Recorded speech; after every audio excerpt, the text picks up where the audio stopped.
लोकसभा में महिला आरक्षण बिल आज पेश होगा। तमाम सांसदों से हम बात कर रहे हैं, अलग अलग क्षेत्रों की महिलाओं से बात कर रहे हैं। हमारे साथ झारखंड मुक्ति मोर्चा की महुआ मांझी हैं, जो कि देश की बड़ी लेखक भी हैं, उपन्यासकार हैं। उनसे हम चाय पर चर्चा कर रहे हैं और जान रहे हैं कि वो क्या सोचती हैं महिला आरक्षण को लेकर के। महिला आरक्षण किस तरीके से देश की और महिलाओं की तकदीर बदलेगा। मैडम, बहुत बहुत स्वागत है आपका, और आपको बधाई भी कि महिला आरक्षण बिल आ रहा है। जी, इस देश की तमाम महिलाएं बधाई की पात्र हैं अगर ये बिल आ जाता है तो। लेकिन साथ ही मैं ये चाहूँगी कि महिला बिल में उन महिलाओं के लिए भी प्रावधान हो, उनके लिए अलग से भी आरक्षण हो जो अभी तक आर्थिक रूप से या सामाजिक रूप से बहुत ज़्यादा सक्षम नहीं है। क्योंकि मैं अगर अपने स्टेट की बात करूं तो झारखंड में महिलाएं काफ़ी आगे आ चुकी हैं पॉलिटिक्स में। आपको पता होगा कि हमारे झारखंड में 50% आरक्षण पंचायत स्तर के चुनावों में है महिलाओं के लिए, और इस बार बहुत बड़ी संख्या में महिलाएं पंचायत में मुखिया बनकर आई हैं चुनकर, या जिला परिषद में चुनाव जीत कर आई हैं, अध्यक्ष बनी हैं और बहुत अच्छा काम कर रही हैं।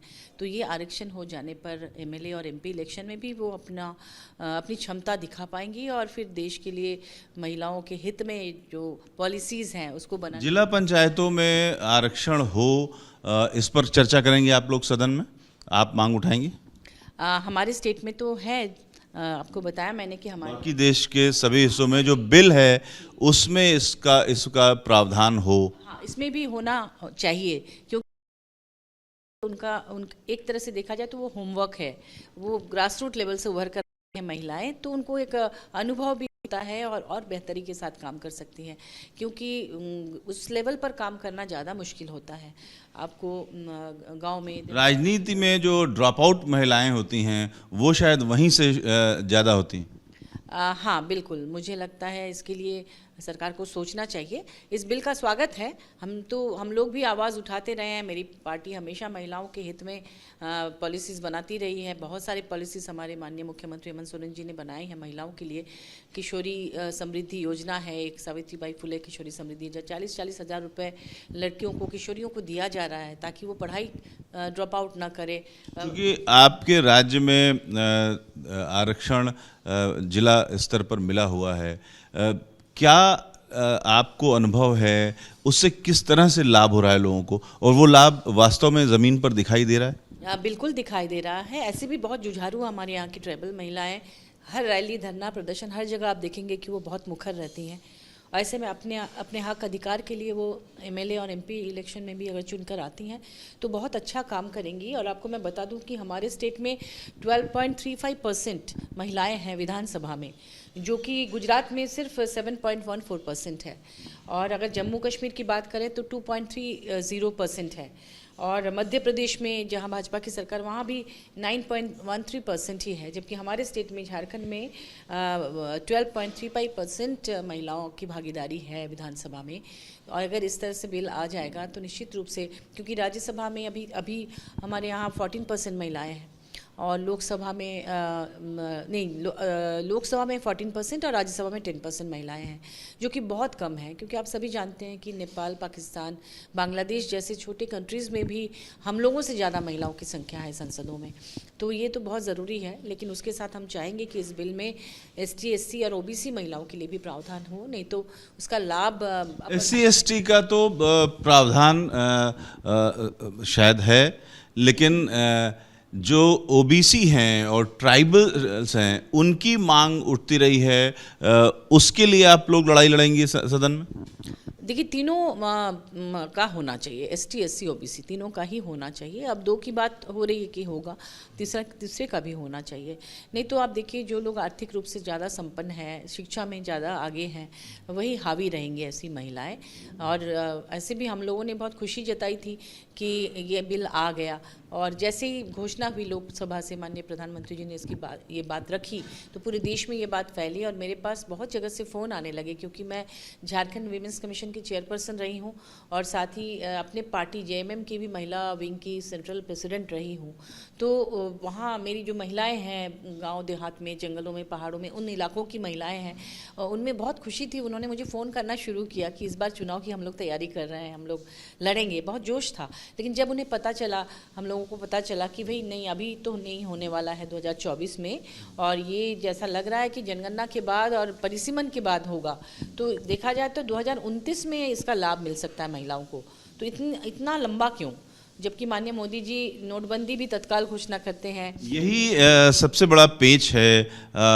अलग अलग पार्टियां कह रही हैं कि चीटिंग हुई है, और ये भी कि चुनाव को देखते हुए एक तरीके से उन्होंने गाजर लटका दी है आगे, और 2029 में फाइनली ये होगा। तो किस तरीके से आप लोग देख रही हैं इसे? हमारी महिलाएं तो इसे झुंझुना कह रही हैं, कह रही है झुंझुना दे दिया गया है, थमा दिया गया है कि तुम्हें मिलेगा। लेकिन तत्काल मिलना चाहिए था, क्योंकि तत्काल निर्णय लेने के लिए माननीय मोदी जी हमेशा फेमस रहे हैं। लॉकडाउन की घोषणा भी तत्काल ही हुई थी। सब कुछ अचानक होता है, तो इसमें इतनी बड़ी खुशी की खबर हमें मिली, तो उसे अगर तुरंत 2024 में ही उसका इम्प्लीमेंटेशन हो जाता तो ज़्यादा महिलाएं खुश। राजनीति हुई है इस बिल में? हाँ, राजनीति तो दिखती है, क्योंकि इतने 9 साल में नहीं हुई थी, और अब जब चुनाव सर पे खड़ा है, और जैसा लग रहा है कि हो सकता है कि जल्दी चुनाव हो जाए, क्योंकि फोटोग्राफी और तमाम चीज़ें हो रही है, तो लोग ये कयास लगा रहे हैं कि अगर पहले भी चुनाव हो जाए तो चुनाव के पहले इसकी घोषणा करना, कहीं ना कहीं महिला वोट की तरफ उनकी नज़र है कि महिलाओं को खुश करके ये ले लिया जाए। अगर करना ही था तो अभी किया जा सकता था, अगर चाहते तो 2024 में किया जा सकता था। महिलाएं पूरी तरह से तैयार थी लड़ने के लिए। अब ये जानना दिलचस्प होगा कि जब आप लोग सदन में चर्चा करेंगी तो किन मुख्य बिंदुओं को इसमें उठाएंगी चर्चा के दौरान? हम यही उठाएंगे कि एक तो देखिए, 19 राज्यों की विधानसभाओं में हमारे देश में 10% से भी कम महिलाओं की भागीदारी है। तो ये भागीदारी अभी से क्यों नहीं, 5 साल के बाद क्यों?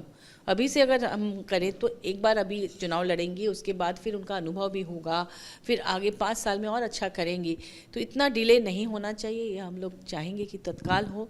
और दूसरी बात ये कि ST SC OBC तीनों को शामिल किया जाए, क्योंकि अभी तक वो लोग समाज के पिछले पायदान में हैं। कई महिलाएं, सभी तो नहीं, लेकिन मैक्सिमम महिलाएं उन तबकों की, उनमें प्रतिभा है। लेकिन आप अगर इसको सिर्फ महिला आरक्षण बिल रखते हैं और उनको ये भागीदारी नहीं देते हैं, तो बड़े इंडस्ट्रियलिस्ट के घर की महिलाएं, ब्यूरोक्रेट्स की महिलाएं, घर के महिलाएं, या फिर जो बहुत रसूखदार हैं, तो वो सारे लोग उसमें हावी हो जाएंगे, ऐसे घर की महिलाएं।